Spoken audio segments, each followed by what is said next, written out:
खान साहब अस्सलाम वालेकुम। तलत सी आवाज आपको आवाज़ आ रही है जी डॉक्टर साहब? हाँ जी अब आ रही है जी। जी ये फरमाइएगा कि आज जो अनाउंसमेंट हुई 3 रुपये 95 पैसे से लेकर 7 रुपये 12 पैसे फ़ी यूनिट तक 9% तक बिजली के यूनिट्स में इजाफा है, तो एक तो ज़रा नाजरीन की सहूलत की बताइएगा, आपके ख्याल में इसकी ज़रूरत क्यों पड़ी? देखिए तलत, ये तो एक एनुअल रीबेसिंग है।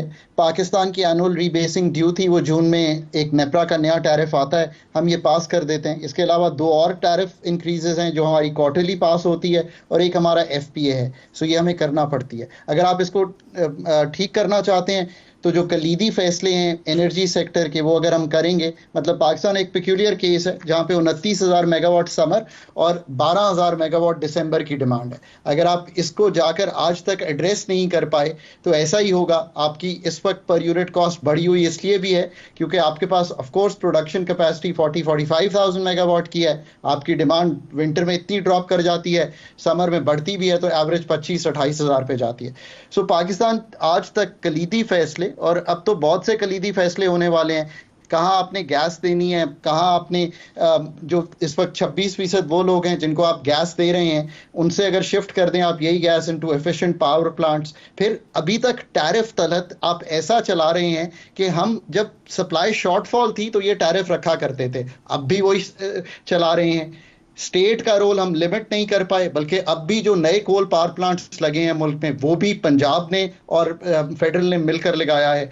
हम तो ट्रू पीक आवर्स भी नहीं कर सकते पाकिस्तान में। अच्छा डॉक्टर साहब, कदा कलाम है जो मेरा व्यूअर जो सुन रहा होगा, जिनकी जेबों से अरबों रुपया अब निकलेगा, वो ये जानना चाह रहा होगा कि ये करना किसने है और जिम्मेदारी किसकी है, किसने करना है जिसकी वजह से हमें बिजली का ये दर्द-ए-सर हमारा जा नहीं रहा। देखिए, जब ये रिफॉर्म्स शुरू हुए थे ना, तो एक चीज डिसाइड हुई थी कि ऑपरेशंस प्राइवेट सेक्टर के पास होंगे, तभी ये डिस्कोस बने और वापडा को तोड़ा गया। आज तक आप प्राइवेटाइज नहीं कर पाए। पिछले 3 दहाई की हुकूमतें ये नहीं कर पाई। अगर मुझे सही याद है तो आईएसको और लेस्को जो हैं, ये तो, और फेस्को भी, ये तो 20-25 साल से प्राइवेटाइजेशन की लिस्ट पर हैं। So all the successive governments and have not been able to do this. So there is one NEPRA OGRA का एक एनर्जी रेगुलेटर होना चाहिए। मतलब मैं ऑस्ट्रेलिया में काम करता रहा हूं, there is one Australian energy regulator. हम आप आज भी 2 रेगुलेटर रखे हुए हैं। एनर्जी मिनिस्ट्री नहीं बना पाते, again 3 ministries, water and power, petroleum, gas and तीसरी हमारी पावर की, हम वो नहीं बना पाते। फिर अब तो ऑब्वियसली मसाइल बड़े डीपर हैं, फाइनेंस को भी इन्वॉल्व होना पड़ेगा। अगर आपने चाइनीज आईपीपी से, जो मैं समझता हूं कि अभी भी I think 17 Chinese funded projects हैं 11,000 मेगावाट के, आपको उनसे जाके गुफ्तगू करनी चाहिए कि आप इसको कैसे करना चाहते हैं। देखिए ना, 3 क्लियर बातें हैं। ऑपरेशंस प्राइवेट सेक्टर के पास, डिस्कोस को बेचना है, जेनकोस को बेचना है। पॉलिसी फ्रेमवर्क ठीक करने के लिए एनर्जी मिनिस्ट्री बनानी है, प्रोफेशनल्स लाने हैं। नेप्रा ओग्रा को माजरत के साथ, अगर आपने रिटायर्ड पब्लिक सर्वेंट्स का एक पार्किंग प्लेस बनाए रखना है, पाकिस्तान में है ही नहीं रेगुलेटर्स जो कि हम अपॉइंट कर सकें। So you would have to bring some talented people. अब ये सब काम अथॉरिटीज ने करने हैं, पॉलिटिकल लीडरशिप्स ने करने हैं, ब्यूरोक्रेसी ने भी ये डिसाइड करना है कि this is the way forward on Pakistan. But I think these hard decisions have been hard to come by. और मैं थोड़ा सा आईएमएफ को भी ब्लेम करता हूं, बाकी भी मल्टीलैटरल्स को, जो बड़े डीपली इन्वॉल्व रहे हैं, क्योंकि मैंने खुद 13-16 का एंकर किया प्रोग्राम पाकिस्तान। डॉक्टर साहब, बुनियादी बात तो ये है कि आपने अपनी पॉलिसी खुद बनानी है और उसको इन्फोर्स आपने खुद करनी है, रिफॉर्म आपने खुद करनी है। I have to leave it there क्योंकि डिबेट जो है ज़रा टेक्निकल साइड पे जा रही है। But thank you very much for being with us जनाब। अब आप तो अपने मोबाइल्स के ऊपर बैठे काम कर रहे हैं। नई जमात मुबारक हो आपको। जी शुक्रिया जी। परसों इंशाल्लाह लॉन्च है, पहली 6 तारीख। सॉफ्ट लॉन्च तो कर दी ना आपने?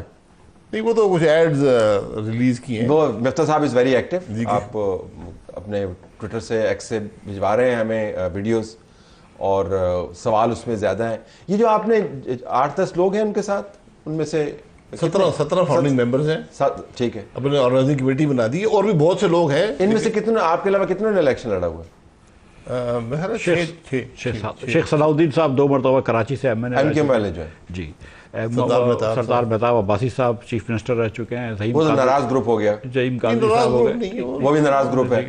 उसके अलावा सब 10 साल पहले नून लीग छोड़ी थी। नाराज तो थे ना। नहीं चले, आपने इस तरह देख लें तलत भाई कि हमने कोशिश की है कि बहुत कम सियासतदान लें और बहुत ज्यादा नॉन सियासी लोग लें, क्योंकि हम चाह रहे हैं कि नए लोग जो परेशान। आप हार्ड कोर सियासतदान है, आप क्यों सियासतदान ना लें? जी, पार्टी में डेप्थ हो ना, कैपेसिटी हो पार्टी में, उन्होंने कैपेसिटी बनाई है। सियासतदानों से डेप्थ नहीं है। इसके बाद जाएंगे, सियासतदानों में डेप्थ होती है, ये हालत होती जो आज है।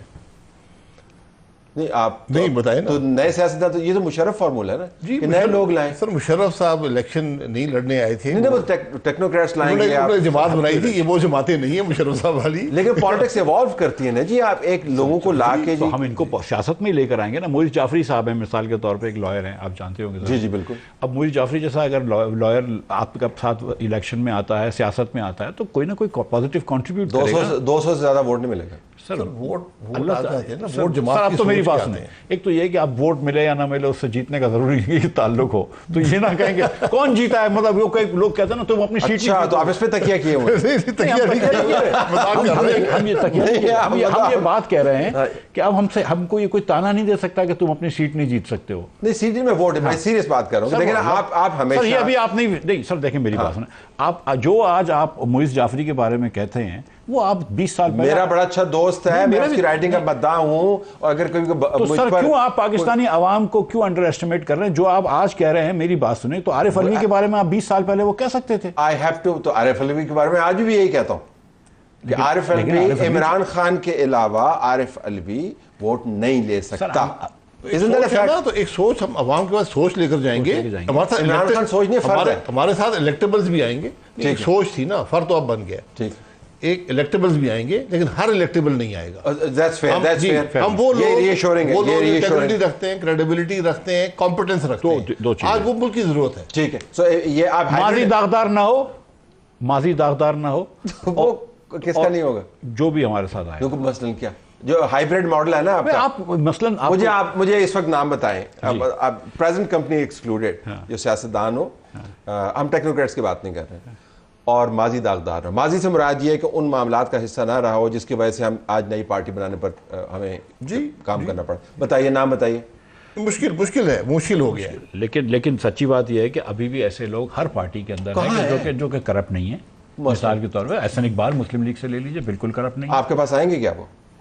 असल मामला ये नहीं, नहीं आप ज़ेरे लफ्ज़ मुस्कुरा रहे हैं, इससे मुराद क्या आ रहे हैं क्या? नहीं, मैं तो ज़ेरे लफ्ज़ नहीं मुस्कुरा रहा हूं, मैं तो खुल के मुझे वो नाम दीजिए। आप मुझसे नाम पूछ रहे हैं कि जो लोग करप्ट नहीं है, मैं आपको नाम दे रहा हूं। आई वांट टू नो कि आपके प्लेटफॉर्म के ऊपर, क्योंकि देखिए ना, आप बहुत संजीदा टेक्नोक्रेट हैं, and you understand you have also contested elections. 15 साल से सियासत कर रहे हैं, जेलें काट चुके हैं, अब तक टेक्नोक्रेट में आ गए। टेक्नोक्रेट से भी देखिए, पढ़ा लिखा होना, खाली पढ़ा लिखा होना तो मेरा कसूर नहीं है ना। बट हैविंग सेड दैट, आप मुझे बताइए कि वो जो सियासतदान आपके प्लेटफॉर्म पे आएंगे, वो कौन से सियासतदान, नाम तो कोई हमें देना।